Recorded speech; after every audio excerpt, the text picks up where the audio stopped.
What's going on, everybody? Welcome back to episode 5 of the Nano Reef tank build.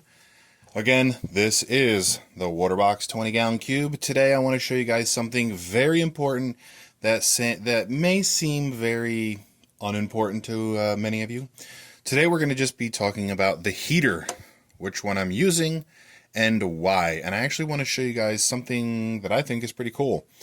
So I am using the in-tank media trays in the back here. If you didn't see that video, go check it out right there. There it is. So I have the in-tank media tray back here. I was going to take the heater and put it in the return pump section, but we all know if something happens to your auto top off and it doesn't fill this up, what could happen is your heater could get dry because there's no water in there, and it could crack, burst, explode, and just cause issues. Could cause a fire, and you never know what could happen. So always put it in a section of your sump or your reef tank or your nano tank where you know it should not run dry.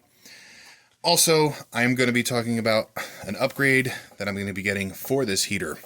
I actually have it on my 75-gallon reef tank upstairs, and we'll show that at another video when I do install it. But anyway, so I have the in-tank media tray, and I wanted to put the heater in here, but I didn't want to lose the whole tray. So all I did was making a little notch here. I'll show you guys right now. Again, this is the in-tank media tray. It's very easy to do. I'll show you like this. There's all these little holes right here. I literally just took one of the most used tools that I have, this little like cuticle cutter. You can see by the teeth how often I use this thing. I just literally went in here and went snip, snip, snip, snip, and that's it. And what it does here is the heater sits in there nice and perfectly, slides down, it can't fall through the holes, and it doesn't go all the way, so it just free hangs in there. I'm pretty sure I'm a genius. But anyway,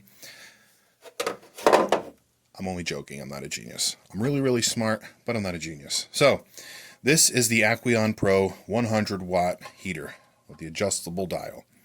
I've been using plain old simple Aqueon heaters since day one in the hobby, and knock on wood, there it is, I have not had any issues. Now, I am going to be adding the smart temp security to this. I have that upstairs, and when I did run the temporary tank and it ran dry because the silicone seal blew out, the heater is still the same heater that I've been using for over 2 years. So I love the Aqueon Pros.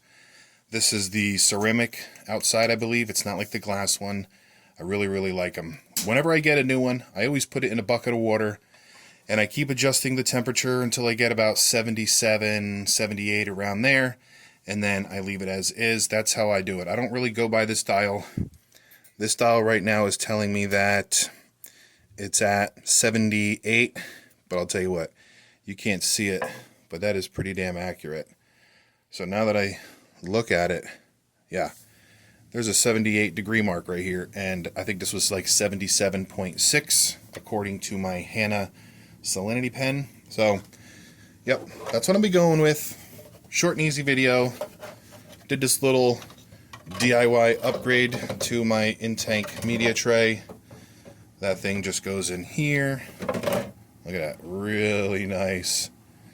So I push that down, and this part right here does not need to be underwater.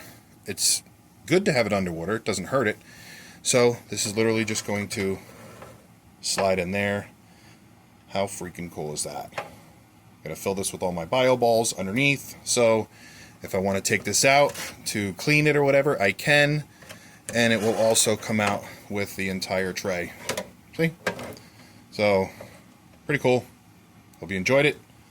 Aqueon Pros, highly recommend it. My buddy Reef Spy had one that was like 3 years old, and it broke. He contacted Aqueon. He actually found his old Amazon receipt from when he bought it. He forwarded the receipt to them, and they sent him a brand new heater for free, because I do believe that these give you a lifetime, maybe not lifetime, maybe like a 5-year warranty, I don't know. But anyway, it was like 3 years old. He had his receipt. Aqueon sent him a brand new one, no questions asked. except for, hey, show us receipt. But yeah, 100 watt heater, Aqueon Pro. Did my little cutout there. That's it. End of the video. Hope you guys enjoyed, and I'll see you on the next one. Alright, I just want to thank you guys again for stopping by. If you did like this video, make sure to give it a thumbs up. And while you're here, hit that little crab icon to subscribe to my channel. Hit the notification bell for any future videos or updates. And in case you haven't seen these two videos, you might want to click on one and check it out. Again, thanks for stopping by.